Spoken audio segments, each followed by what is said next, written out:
It's Corso and Catone. Brought to you by Corso Law Group, Arizona's leading criminal and traffic law firm. Now for the real deal New England feel, Corso and Catone.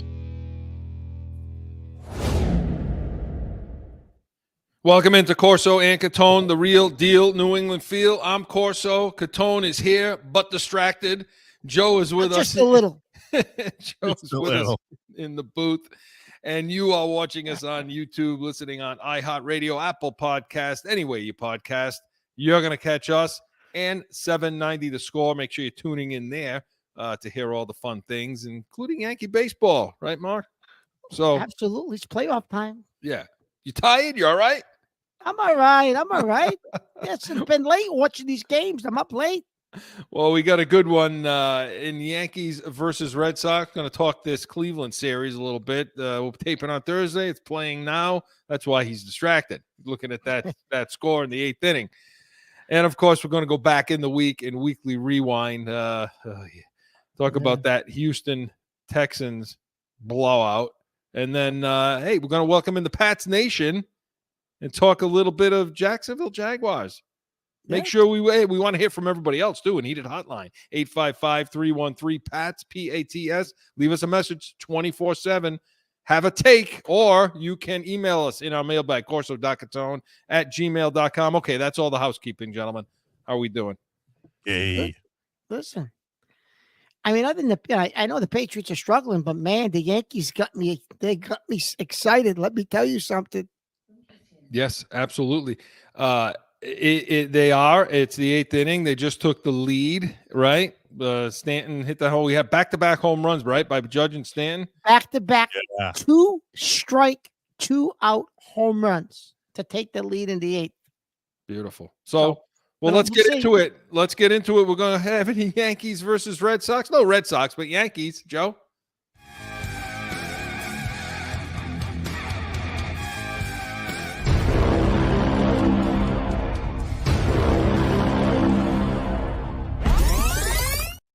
As I said, the Yankees are up in the eighth inning, and Cleveland's up the bottom of the eighth. So we'll keep tracking that, paying attention to that. It looks like there's now 1 out, right? So, but Mark, let's talk about they get through Kansas City like we talked about. Now they're up 2-0 in the series, hopefully 3-0 in the series by the time everybody's listening to this against Cleveland, or maybe even over, right? Don't they play Friday too? 3 days in a row? Actually, they play Friday and they play Saturday, believe it or not, Chris, because of the way baseball has changed. That the travel's too much for these guys now. They play 2-3-2, where it used to be 2-2-1-1-1. Well, that's too much travel now for these guys, Chris. So now it's 2-3-2. You know what I mean? So they're going to be playing 3 days in a row. So by the time you all are watching this series may be over. But by Saturday, it could be over. Yeah. Yeah, but you know what? Let's talk about this series, because there's some things inside that we need to discuss. And so, Mark, break this thing down. Well, you know what? Break it down, then we get to Judge. I know we got some audio from Judge that we want to play, but talk about the series a little bit and where they are. Yeah. So this series, Chris, the Yankees, a couple of things. They're doing things in this series that they typically have not done. You and I have criticized the makeup of this team for the last several years, saying, listen, you get into the playoffs, you need pitching, you might need to play small ball, you might need to steal bases, you can't count on the 2 and 3 run home run. Okay. Yeah. Well, they haven't done that, Chris, because Judge isn't hitting. Yes, Stanton has hit some home runs, but game 2, they got some timely hitting from Rizzo, Verdugo, stole a couple of bases. Granted, they got picked off. I'll get to that eventually. They got picked off twice. But that's how they scored their runs, Chris. They manufactured runs. Yes, Judge hit a home run late to pad the score. But they had the lead in that game, Chris, because they did the things that you and I said they can't do. The bullpen has been absolutely lights out.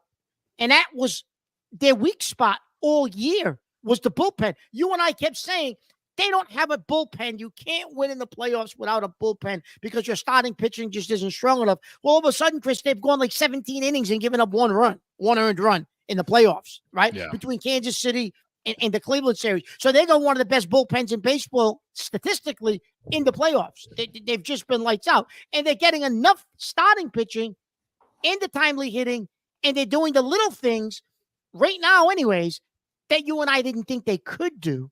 Yeah. But Chris, some things that still they're doing that they did all year that drove you crazy. Major League Baseball players getting picked off first base with men on first and third. How does that happen? Men first and third, 1 out. No, right? You get picked off. Now it's 2 outs. Yeah. Leadoff batter on.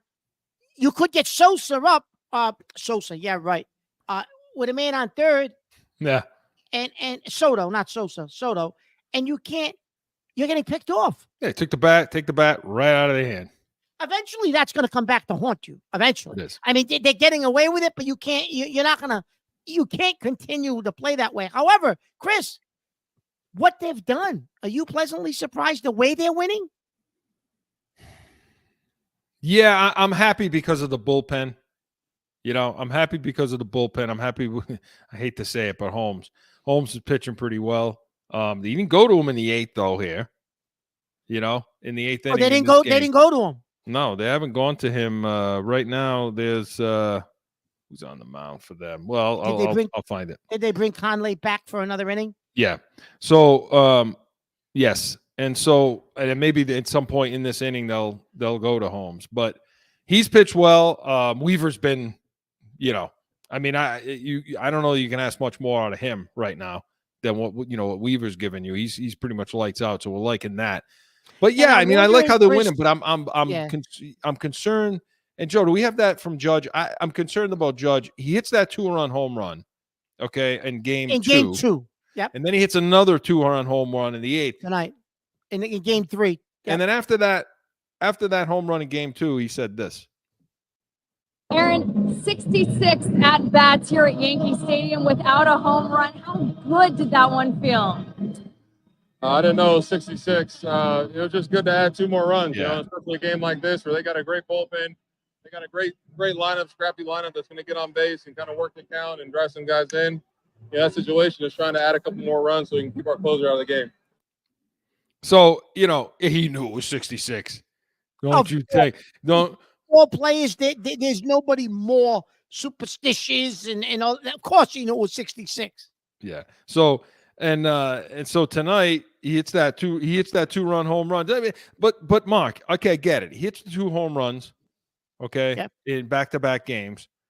And so on its face, you look at it and say, okay, well, like for example, tonight, he's what? One for 4.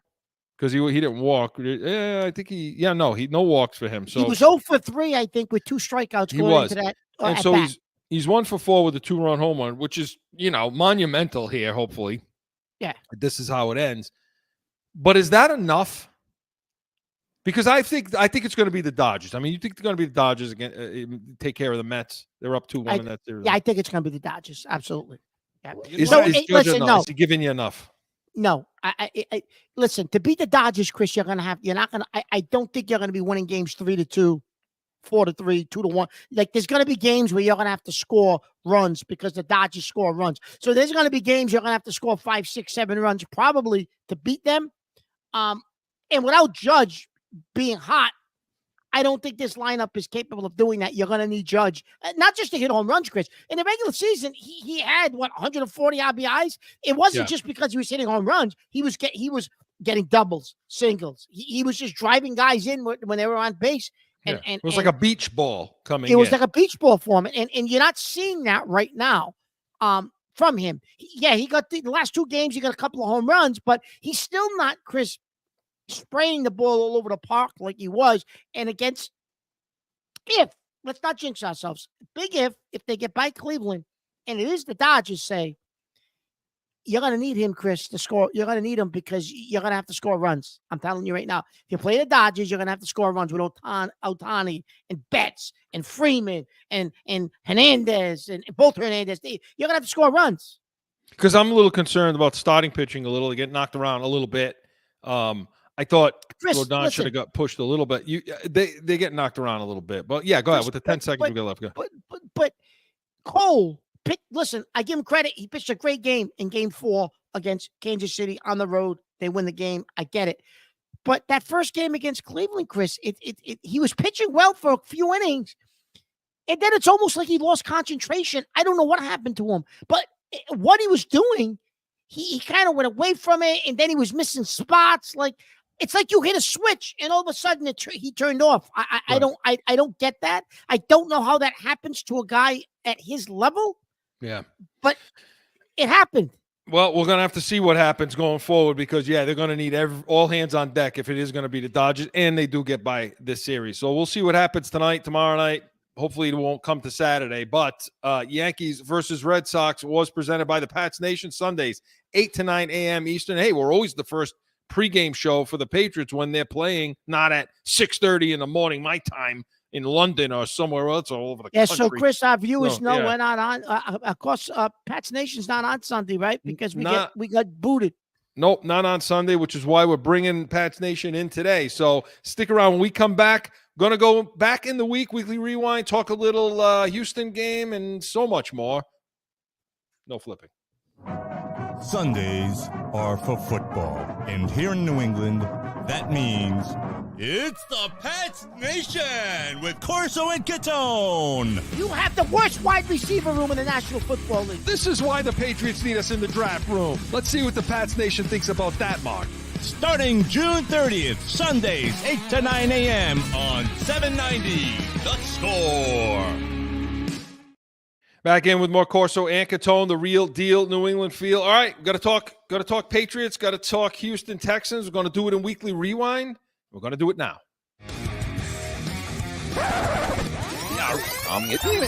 Going back through the week, about a weekly rewind. Okay, Mark. So they lose 41-21. You saw it firsthand in person. So, but yeah, we're going to get to I want to hear Gerard Mayo's Gerard Mayo's overall view of this team in a second. We have that audio, but how was it live, Mark? Okay, well, live, I've got when we get into the analysis of the game, I'll give you, especially guys like your buddy Tavai and those guys, and how bad they actually are in person, Chris, because it's bad. The simplicity of routes being run by the wide receivers. We'll talk about that, but that's what I saw. And you know what I saw for the first time, Chris? Since I don't remember, maybe Dick McPherson days. Oof. People left early third quarter. The place started emptying out. And I'm looking around and I'm saying, are you kidding me? They're emptying out? Like the game wasn't over yet. They were still technically in striking distance. I mean, but Chris, people were leaving. Well, maybe they should leave with that kind of score. And Mayo had some things to say after the game. Joe, do you have that? But again, sit here before you guys, just disappointed. The penalties in the first half, just too many. It's the same story over and over again. Had 3 or 4 turnovers in the game. Can't win if you lose that battle. Defensively, I would say just the fundamentals of just tackling and our run fits have to improve. They have to improve. And I told all those guys, I said, you should feel like crap today. You should feel like crap. You take away those 2 long runs. We had 2 runs over 50 yards. And so atrocious. I mean, it's just not winning football. Awful. Offensively, I thought they did some things that were encouraging. Obviously, still not enough. The turnovers, one was on a tip ball. But that's the way the league is. I thought Drake made some good decisions out there. I thought he had some good reads. I thought he tried to get the ball out of his hands. I thought he did a good job extending plays with his legs, picking up first downs. So just got to be better. That part I agree with. That was Coach Gerard Mayo after the game. And I agree with that. But let's go into the offense now. Okay. So, Mark, he talks about, that's just the way the league is, with the tip ball and so on. And Chris, I ask you a question with the tip ball. Yeah. You coached. Because I was screaming at the TV when that happened. Yeah, but you've coached. Okay, everyone's blaming May. I get it. But you've coached offense. Not me. Okay. Chris, explain to our viewers why you were screaming, because I was going to say the same thing. What should an offensive lineman, technique-wise, be doing so the guy can't get up and do that? Cut him. Thank you. Cut the friggin' tackle coming around the edge. You cut block them. Bring them to the ground. That's it. You're throwing a lateral pass. That has to be the blocking scheme there. You cut block. And of course, they can't even do that. Right. Can't do it. Yeah. Which is not a difficult thing to do. Which makes me, Chris, which is funny to me because I was Which means you take his legs out, Chris, I was listening to a lot of people on today, this week, I mean, on different programs, shows, and no one brings that up. They're all talking about, well, you get the two picks, the tip, the this, that. But did they understand that was on the old lineman? And I'm saying to myself, maybe I'm missing something. I'm going to ask Chris because I know Chris knows. Like, really? Yeah, that's not on him. No. I mean, he took it on the chin and he said, yeah, I can't. I got to do better. What are you going to do? Throw the ball in the sky to get it over that guy or try to get it around him? I mean, then the timing of the play is all off. You got to cut block that guy there. And that was ridiculous. But let's talk about Drake May. Okay. Yep. He starts, he was uptight. And that was his MO. He's uptight when he first comes in the game. He's all churned up. I get it that this was the spot. So some of the balls were sailing, couple behind, and that was that first pick that sailed. I think it was over Pop Douglas' head, and he got the pick. I'm going to give him a pass on that. Personally. When he's on. On which one? We're going to give him a pass on what? The one that sailed. Yeah, no, I mean, it was his fault. No question. Absolutely was his fault. But I'm going to give him a pass on it, Mark. Okay. How'd you think? Listen, I'm okay with that. I'm all right with that. How'd you think he did? So other than that the beginning, like you said, where he was hyped up, he was a little nervous. He the ball sailed on him, throws a pick, and he acknowledged it. He said, "Listen, you can't sail the ball in this league because that's what happens to you." And he acknowledged that was totally on him, and he's got to do better. And so I give him credit for that. Chris, listen, he made throws that Jacoby Brissett can't make. Okay. Yeah. His arm and the strength of his arm, Chris, he made a couple of throws. The one to Pop Douglas coming across the field. Now I give him credit, Chris, because going in the other direction, he misses Douglas earlier in the game. Yeah, it was bad. They go back to the same route, but they drew it from the other side. Boom. He adjusted. He corrected what he did wrong, and he hits him in stride for a touchdown. Yeah. All right. The throw he makes to Butte, he looked snap-wise, Chris. I think he made in the pre-snap, Chris. He read the outside man-on-man, no safety. He read that because he quickly, when he got the ball, he looked left and quickly went right and drew that. He knew Butte had one-on-one. He read that off the line that's where he was going. So I don't know if anybody really brought that up, Chris, but being there live, you could see him read that. And Stingley, who they beat is their number one corner, he read it off the line, looked the safety off for just a second, Chris, and then went right to that throw because he knew that was, I'm going to throw it up and see if he can go get it. And he had a perfect pass. And I give Butte credit, Chris. He outran him. He did what you're supposed to do. Yeah. So as a receiver. And so that's a good. Now we'll talk about some of the other things. Okay. Some of the things you don't kind of see immediately that I saw. Yeah. Obviously we talked about the pick. Okay. Some of the things that were issues in the first half, you're right. He cleaned up in the second half. But the screen, there was a penalty on a screen with a legal man downfield. Okay. That's on him. He took the step. The ball's going to come out. He held it for a second, shuffled to his left a little bit. Meanwhile, that's all timed. You end up with a lineman downfield. So instinctually, you say, well, the lineman screwed up. But how can you be downfield? Because it's a timing play. So things like that he has to improve on. Sailed, like we said, sailed the balls. You talked about the ball at the Pop Douglas. But in the second half, as you said, listen, I'll take for a first week, he was out of all the quarterbacks now, Williams, Daniels, Nix, and now May. He had the best first week of any rookie, Chris. Second best? He had the second best. He was 20 of 33, 243 yards, 3 touchdowns, and 2 picks. And as I said, one of the picks I don't put on him. Okay? So who did that? Daniels? Williams. I believe it was maybe with Daniels. Williams? I don't know. But it may have been Daniels. But the point is, he looked good. He looked like he belongs, and he was thrown to the wolves against a team, and we'll get to the defense in a few minutes.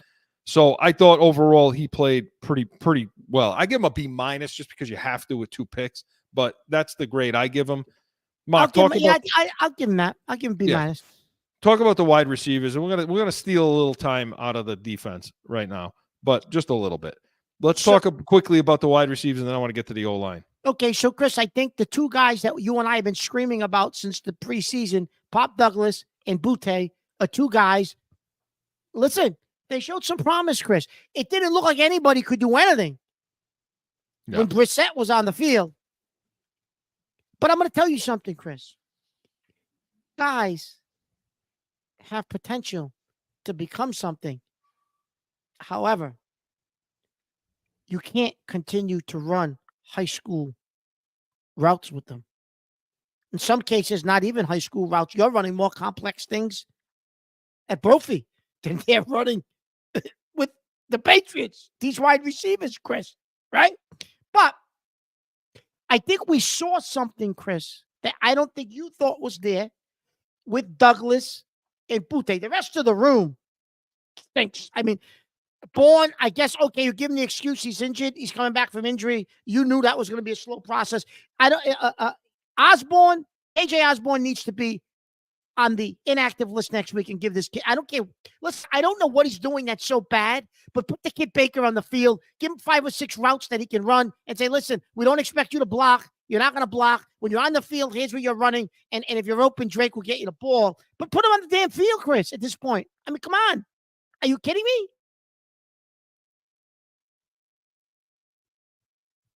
I agree with you. I thought the receivers looked better. Okay, like you said, I thought the routes were good. I thought they got separation. You would be able to see that better there. But when I went back and looked at coaching film, they got some separation.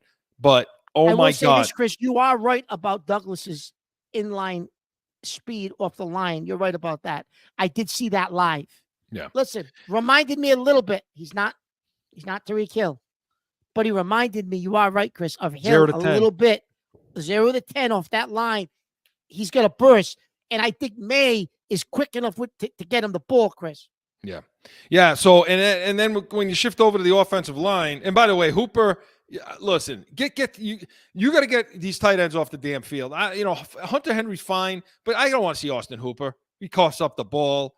Get him off the damn field. I want to see 3 wide receivers and a tight end is fine. So Chris, they went to 4 receivers. Yeah. And they look good when they did that. They look good when they did that. And what do, Chris? They go 3 receivers and a tight end. Why do you go 3 receivers and a tight end on the field? Why can't you go 4 receivers? I'm not saying Osborne is good, but put him on the field anyways. That's all you got. That's available. Spread them out 4 wide in the shotgun with May. Yeah, let's see what it looks like. Back in the backfield, go ahead. Why do you consistently have to have a tight end on the field, Chris? I don't get it. Well, Mark and Chris, let me ask you this question, though. With Hunter Henry, the only guy pretty much out there wants to play, wants to win, wants to be on the field all the time, get that ball, and he has the potential to block. Why not have him? Why do you guys say no tight end on the field?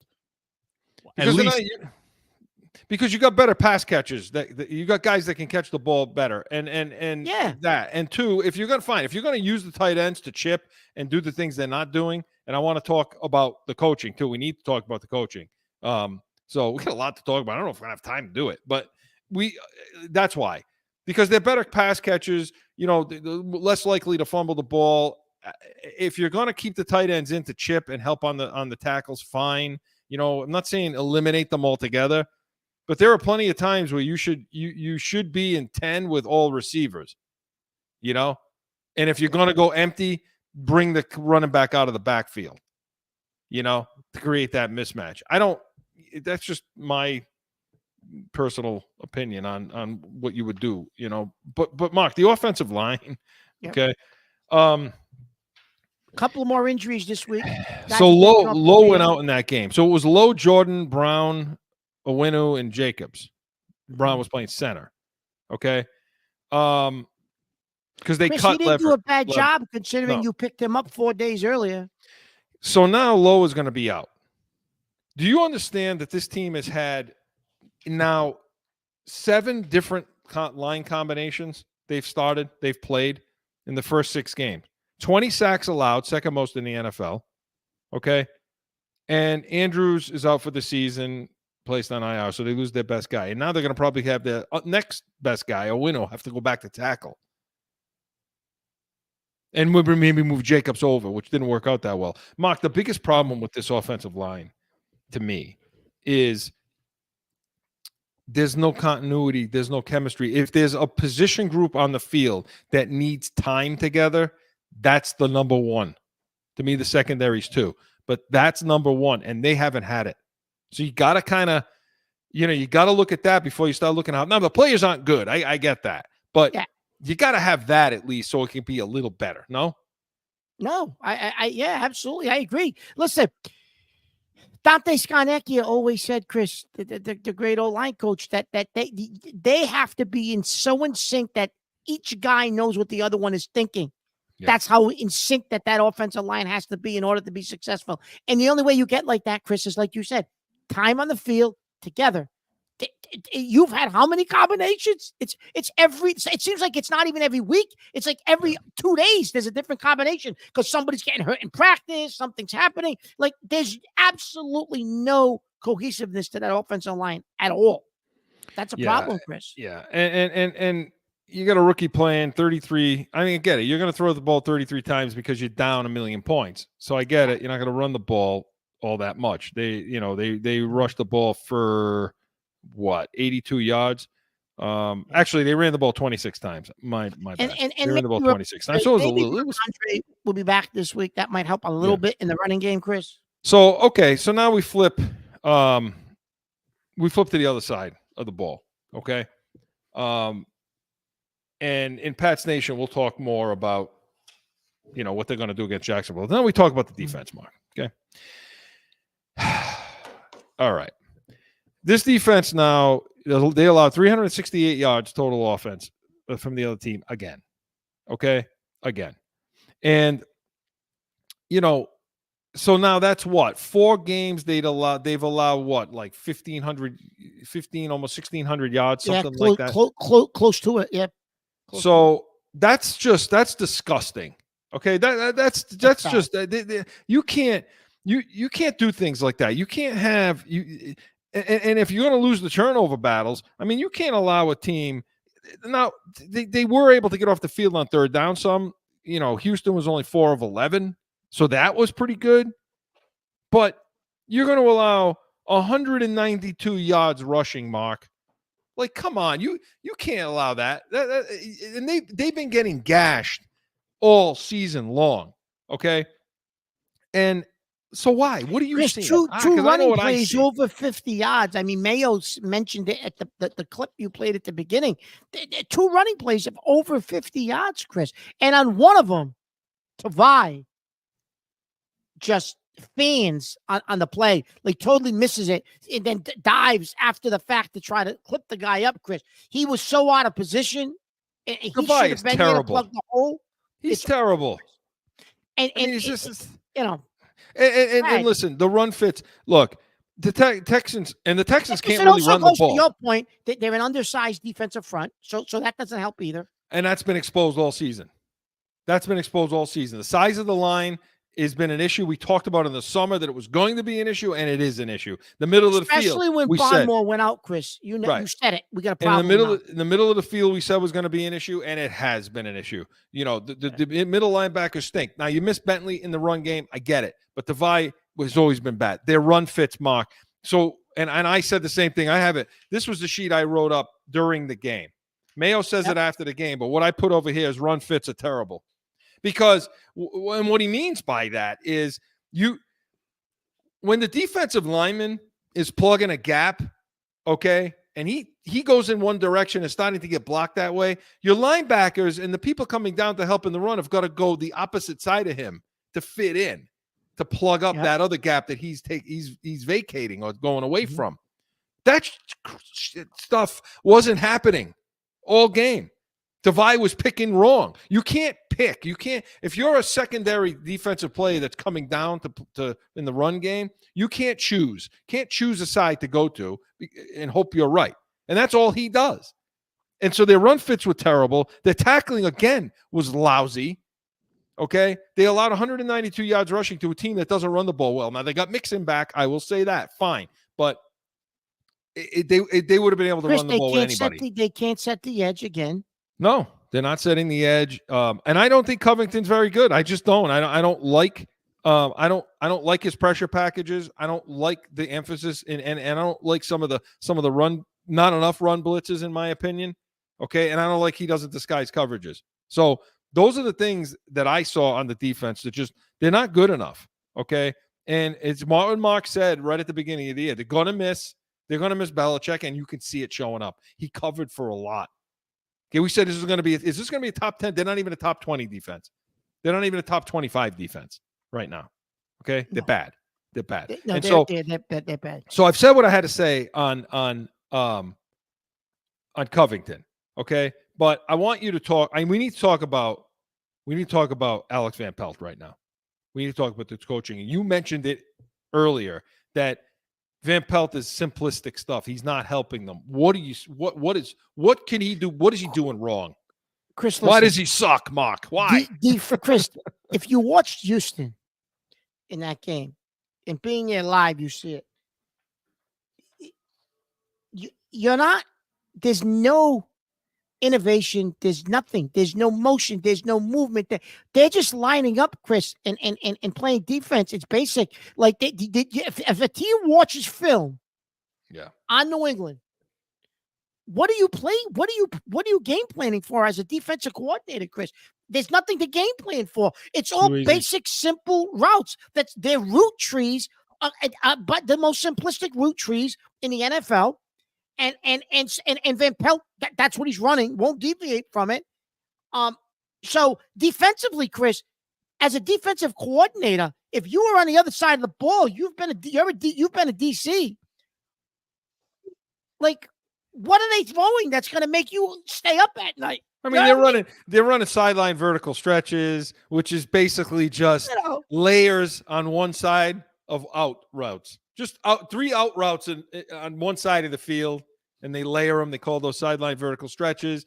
They're running smash routes with it's like two guys on one side that one of them runs deep, the other one runs a comeback. Simple crap. That's just for the NFL, Chris. For NFL level caliber defenses, what are you running? It's nothing. They run some over-under routes. But they don't do enough to put the corner. They don't do enough to take a safety and put them in jeopardy. So if they're running one deep and now you're putting the one deep safety in jeopardy because you're running seam routes right by them on both sides. Things like they're just not doing that. They're not rubbing for their wide receivers. Where you're getting pick plays. Everybody out there, pick plays. You don't see any of it. You don't see a motion out of the back. It's just not enough. It's simple. Kurt Warner said it this week. Talked about it. He's watching this offense and saying, I've never seen such a simple offense. Too easy to defend. Too easy. And as far as what he's doing with the pass protection, okay? You talk about this offensive line. Alex Van Pelt is probably the number one reason. Number one's their talent. Number two is him. Tell me how on earth you don't have chips, doubles for those defensive ends, Anderson and the other guy. Those guys are tops in the league. And 80% or more of the time, our tackles were left one-on-one with those tackles. Our tackles to the defensive ends were left one-on-one, Mark. That's criminal. That's a criminal act, in my opinion. Especially when you have the defensive ends that they have. They picked up the kid from Minnesota. They got Will Anderson, who's an all-pro. Like, what? That's what you have nothing to contend with those guys. No chipping, nothing. May almost got killed, Chris, in the first half on one of those hits.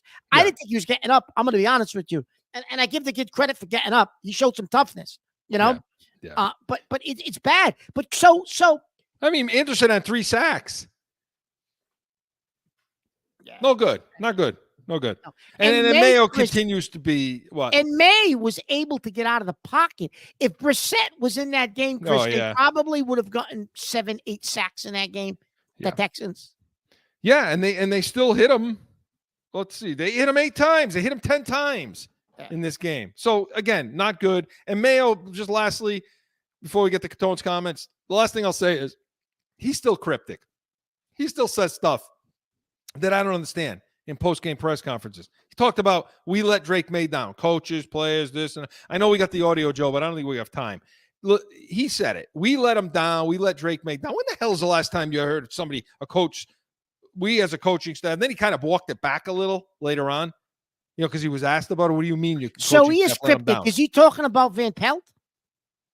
Maybe he's taking a shot at him. Maybe.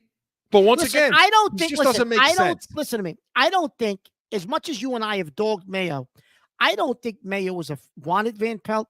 I think he realizes that this isn't the offense that you need to run for Drake May. Listen, I don't think Mayo's stupid, Chris. I think he's a smart, intelligent guy. He was an all-pro linebacker. He understood and wrote a dot for Belichick. So he's got intelligence. And Belichick always said he was one of the smartest players I've ever coached. So he knows, Chris, what Van Pelt's running. He knows it's not going to work in 2024 NFL. But he's not his guy. It was Elliott Wolf's guy. So I do think he's being cryptic and sending shots over the bow, because I'm going to tell you something. It would not, and I know that they don't want to pay the money to get rid of these guys. So they're probably going to keep him another year. But I would not be shocked if Mayo goes to Mr. Kraft at the end of the year and says, listen, you got to let me get rid of this guy. I know Elliott brought him in, but I can't keep him. If you want Drake to be successful, I can't keep him. Then you know what? Then take the damn head coach title off him then. Okay? You're the friggin' head coach. They gave you the power. I don't want to hear, oh, he's smart. He doesn't do it well. No. Get on the damn headset and change it. Do something about it then. That's not happening. Strip him of his stuff. Do what you got to do. Don't, you know what? Then you're not a head coach. You're a joke. If you're going to be the head coach of this team, it's on you to change it. You change it. I don't want to hear, well, it really wasn't his call. Well, you know what? You're the head coach, and there he is. So strip the jackass of his duties, because he doesn't know what he's doing. That's it. Period. I've held it in. Joe, who got him excited? Joe, oh my God. So, but I mean, I will say this.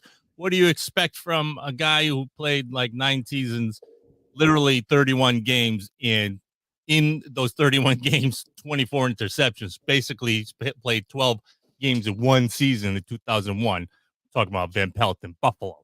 Van Pelt sucks. He sucks as a player. He sucks as a coach. That's my point. What do you expect from this guy? He sucks as a coach. You guys are very, very tough. I'm a loser. Sick and tired of it. Yeah, he is. Yeah, they're all the other. You know what? I love everybody. I don't know you people. I'm in just one of those moods. I love everybody. We'll see what Catone's comments brings. But Weekly Rewind was presented by Corso Law Group. Boy, we're late, huh, Joe? Woof, he's going to yell at us after. But Corso Law Group, CorsoLawGroup.com. And we come back, buckle up. Catone's comments is next.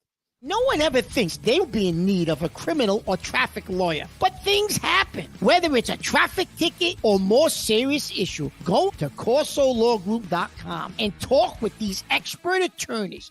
Time for Catone's comments! Okay, so listen. We've been talking Patriots. I'm going to continue to talk Patriots. Now, I've been calm. I haven't been like Chris, but I might get a little excited right now. I might get a little bit excited. Listen, we've been talking about wide receivers all season. All season, we've been talking wide receivers. Lack of wide receivers.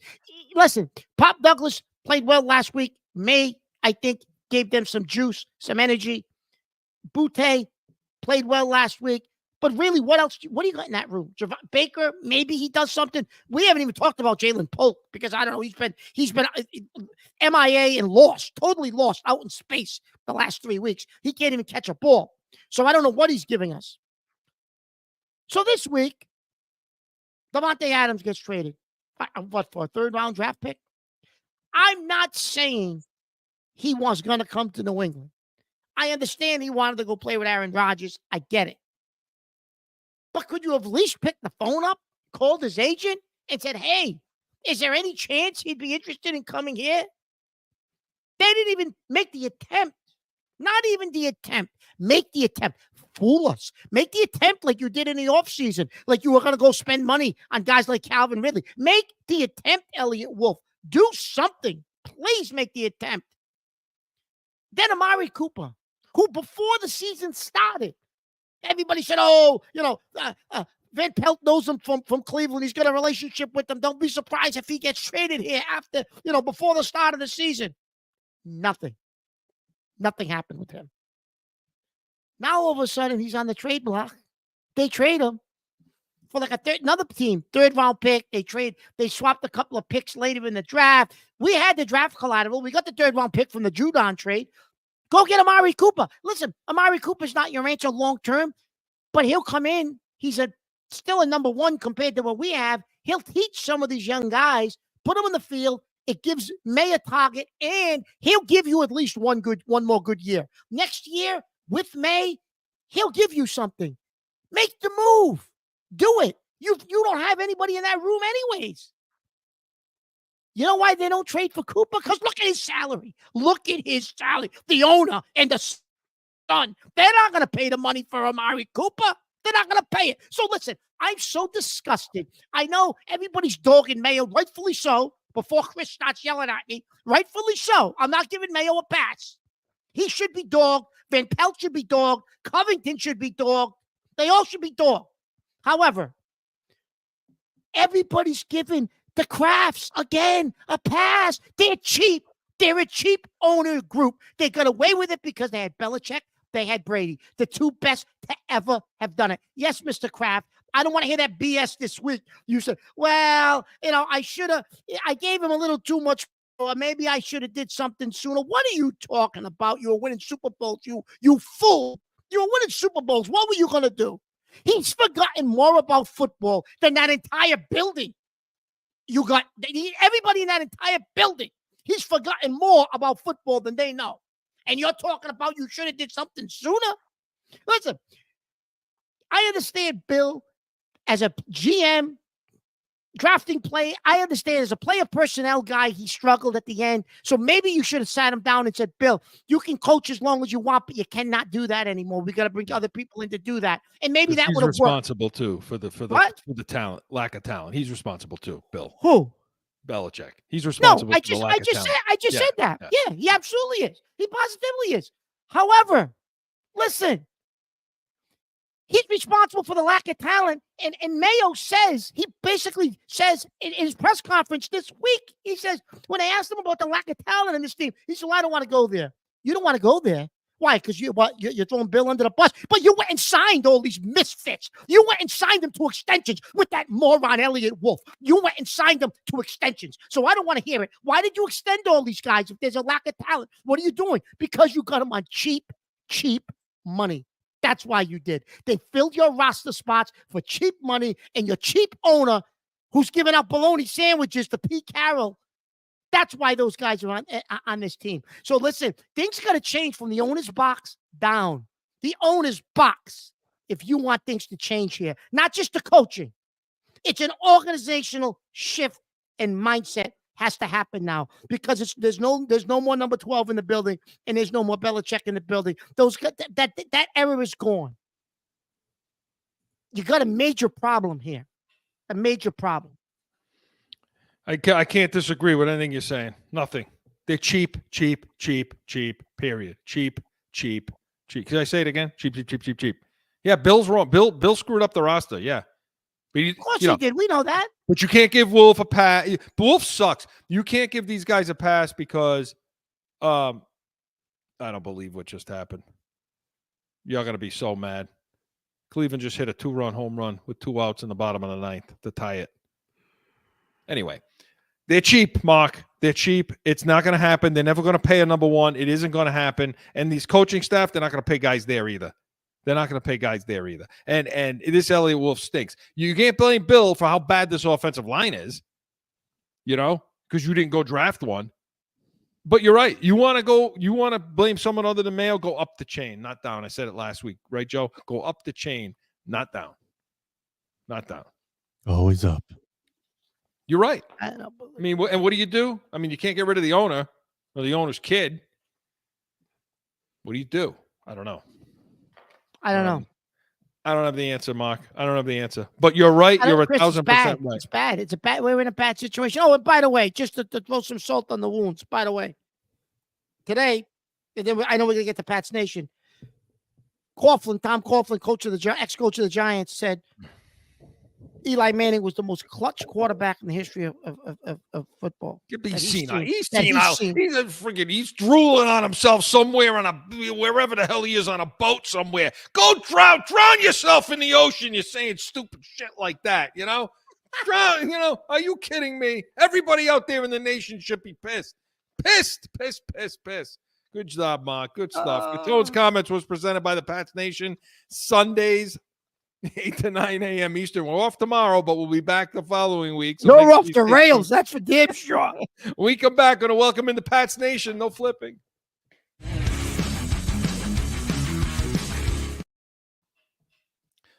Back in with more Corso and Catone, the real deal, New England feel. All right, Mark. That was an audio glitch. Let's do that again.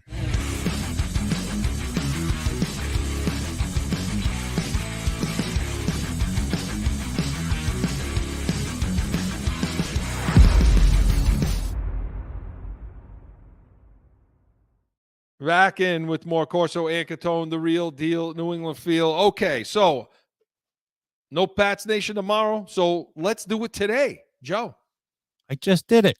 Let's do it. Oh, You sorry. sleeping? Hey, You sleeping? you know what? I'm watching. You're talking about Coughlin. You're talking about Coughlin. I think you're on a boat somewhere in the Seriously. I'm trying to get into it right away for the fans, and you're over here talking Well, about maybe if you didn't screw up the wash to begin with. Hey, listen, the problem is I'm looking over my shoulder at this Yankee game, you know, and I want to start screaming and yelling. I know Mark wants to start throwing his microphone all over the place right now. See what With happens, ladies and gentlemen two at outs, home? Mark, with 2 strikes, 2 outs. We The forgave real that up. deal New England feel right there, Pisses right in you front off. of your faces. That's what happens. Tomorrow they play the Jacksonville Jaguars in London. It's a 9:30 a.m. start, East Coast, 6:30. I don't know. I just probably won't go to bed, you know. Yeah, Just, what time you gonna get up? Jesus. my God, for all the rituals. So, Mark, let's talk about this game. Because, and then we'll get to the picks, but they're 6-point underdogs in this game against Jacksonville. I never thought I'd hear those words. I can't believe that because Jacksonville, I think, is just as bad as we are, but whatever. So let's talk about the offense a little bit. Okay, and Drake May. What do you think we need to see out of him? Improvements. He should take a step forward. right? He should take a step forward, Chris. He shouldn't have those jitters anymore. He should come in calm, understanding what has to be done. Should have learned from last week's experience. And listen, Chris, you're not playing anywhere near as good of a defense as you played last week either, right? The you front's may have pretty good. The front's good, but yeah, but still not like last week's. No.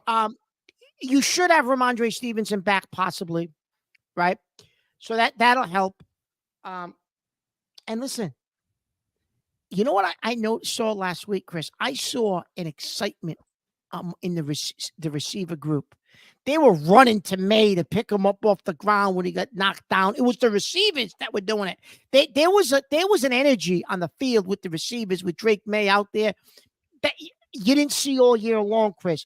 I think you're going to see them because Butte said it. We need to open things up sooner. I think you're going to see Van Pelt open things up sooner, as much as Alex Van Pelt will open things up. He ain't going 4 wide, no. But you're going to see Van Pelt open things up, I think, Chris, a little more this week, as much as Alex Van Pelt will open things up based on his schemes and all this nonsense, right? But I do think you're going to see it, Chris, because I think the team wants it. May showed he can do it. You should be able to win this game, Chris, against this team offensively. You need to incorporate some more routes and some more different things. But and you're going to have to get protection from the line. But, Chris, they got to show more, no? They got to incorporate more for this kid, no? Because I think he cannot show you he can handle it. Yeah, I mean, with May, he's got to start fast. You know, he's got to start the way he finished the last game. I mean, that to me, you can't start the way you did last week. And I don't think he will. You got to start the way you ended. And again, you're going to have to chip. Look, for as bad as Jacksonville is and all this other stuff, you know, they hit the quarterback fight. This is against Caleb Williams, who can get out of the pocket, run, and everything. You know, they hit him 5 times. They sacked him 3 times. And so if they're doing that against Chicago, you know, who's 4-2, What the hell are they going to do against our offensive line? And if Van Pelt doesn't do something about protection, help in protection, it's going to be the same. It's going to be the same old story again. 9 hits, 3 or 4 sacks, same kind of stuff.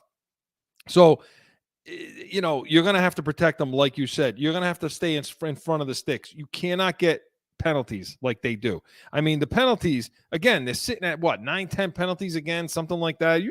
You can't, and a lot of them, most of them are on offense. Yep, they did. They had 9 penalties again. Most of them are on offense and against the offensive line. So you got to give the kid a chance. But I agree. I think when they went spread, when they went 4 wide receivers, at times they did that in shotgun, they were successful doing that because that's what he does. So stop trying to fit a square peg into a round hole. You know, do it. Do the things you do well. Build from there. You're not good. I mean, and damn it, you got to run the ball, which you can do again. I think you can do against this team. You know, I think you can run the ball. Chicago, they rushed the ball for 152 yards last week. Yeah. You know, I mean, Williams had 56, but May's capable of that too. He is. So again, to me, that's on defense. Mark. Well, Travis, if he's healthy, I know he's been banged up, but Etienne can run the ball, Chris, for them. He can, but you know, Ernest Johnson got 6 carries. Tank Bisbee, these guys get their carries. They rushed for 68 yards last week against Chicago. You can't allow another 200 yards. I bet you know, but I bet you they rush for over 100. They won't rush for 200, but they'll rush for over 100. I bet that's a given against the Patriots this year. They can't stop the run. Chris, as bad as Jacksonville is, listen, I just think that the coach has this quarterback all screwed up. But they do have some receivers, Chris, that can catch the ball. Yeah. I mean, what happens when they put in Mac Jones? Yeah, well, if they're beating the hell out of us, they'll put in Mac Jones, you know. But Evan Ingram, imagine if this guy gets hurt. What if this guy gets hurt in the first quarter and here comes Mac Jones? Will be different if it were in New England. But yeah, listen, Evan Ingram, 10 targets, 10 receptions last week for 100 yards. You know, Gabe Davis, who they got from who Buffalo. They haven't incorporated well. No, but he had 2 touchdowns last week. Yeah. You know, 2 touchdown catches. So and Brian Thomas Jr., my guy, has had a good year. He didn't have a great game last game, but he's played well all year, Chris. And they still got Christian Kirk. They still got Ernest Johnson. I mean, they guys. Have receivers, Chris. They got guys. But if you don't shore up the run game, if you don't shore up the run defense, you're not going to beat anybody. And the middle of the field is going to continue to be a problem all day long. I mean, you know, ETN can catch balls out of the backfield. Yeah? No? Yeah, I mean, absolutely.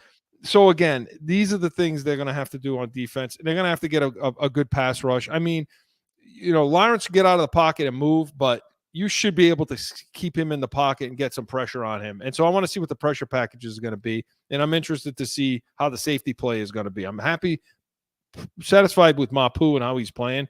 I just don't like the way Covington's doing things. And so to me, those are the keys on defense as to how you're going to need to try to win this game.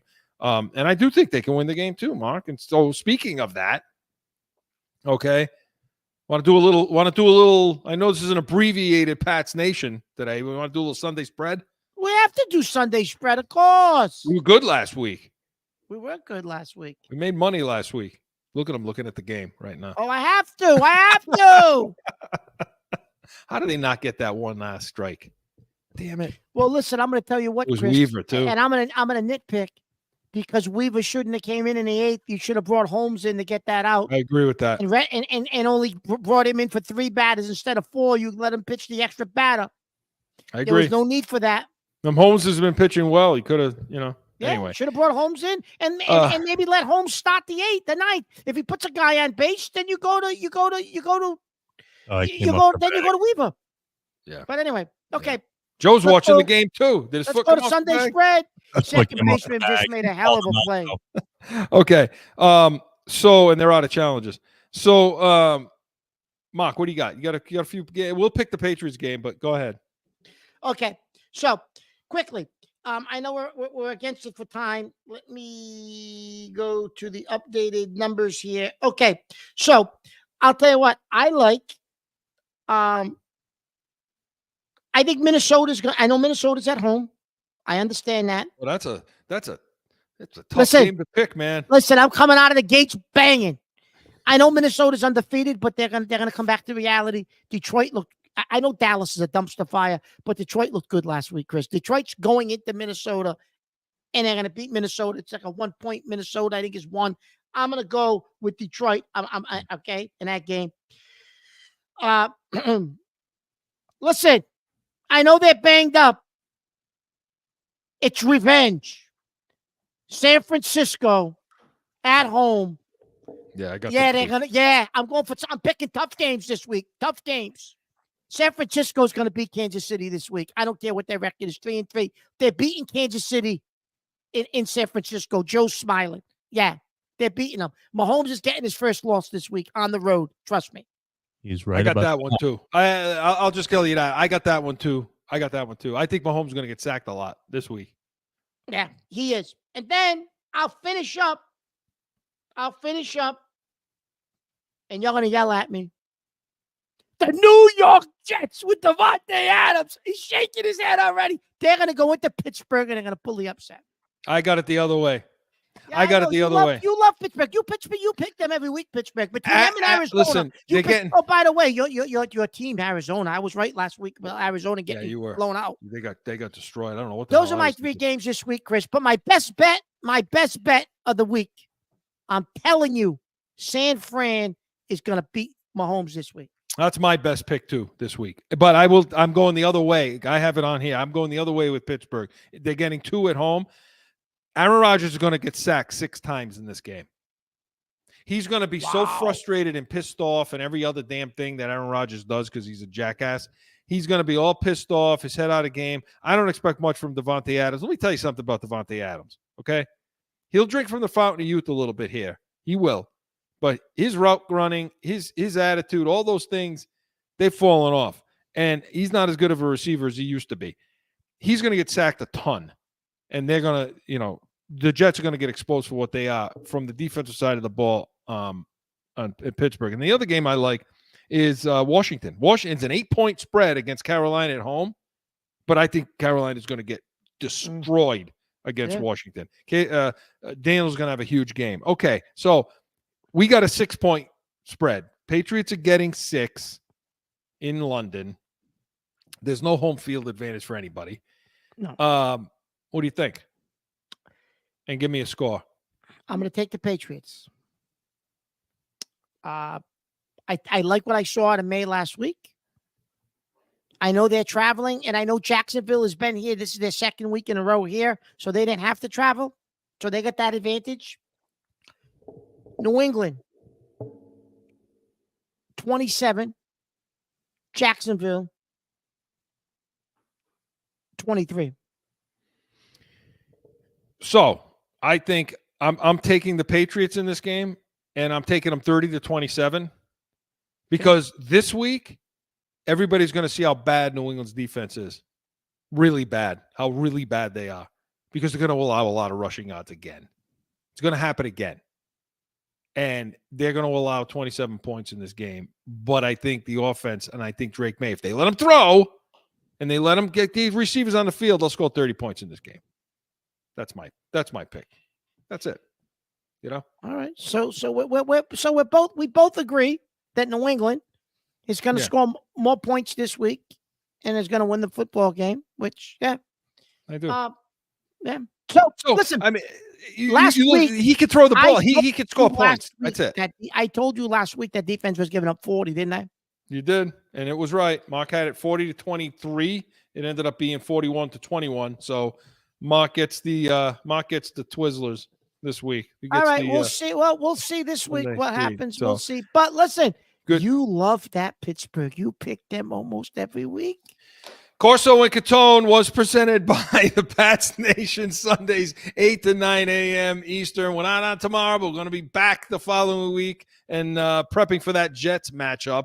But get on, watch, listen to all our shows. They are up for you. And come back next weekend, Saturday, 12 noon Eastern. We'll recap our trip to London and so much more. Talk about these Yankees, too. We are Corso and Catone, the real deal, New England feel. See you next Saturday.